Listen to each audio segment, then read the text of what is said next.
নমস্কার দর্শক বন্ধু, আমি আদি অঘরী শ্রী প্রদীপ ঠাকুর। আজ আমি আপনাদের দেখাবো লবঙ্গের কামাল।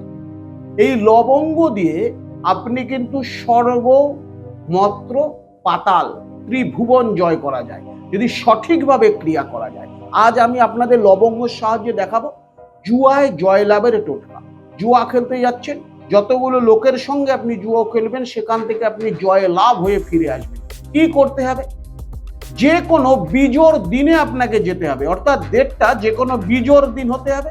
সেই দিন এই তিনটে লবঙ্গ আপনি মুখে পুড়ে জুয়ো খেলতে যাবেন। বাড়ি থেকে যখন বেরোবেন, যদি বেটা ছেলে হন ডান পা সামনে দিয়ে বেরোবেন এবং যে মন্ত্রটি আমি বলছি, যেই স্থানে বসে আপনি জুয়া খেলবেন সেই স্থানে মনে মনে মন্ত্রটিকে 21 বার বলবেন ওং সর্বলোক বশ মানায় কুরু কুরু স্বাহা।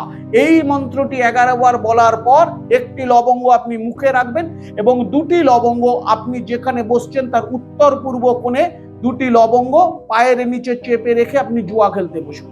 এই জুয়াতে আপনাকে কেউ হারাতে পারবে না যদি এই ক্রিয়াটি আপনি করতে পারেন। সুস্থ থাকুন, ভালো থাকুন। আপনার মতামতের অপেক্ষায় রইলাম, মতামত জানাবেন।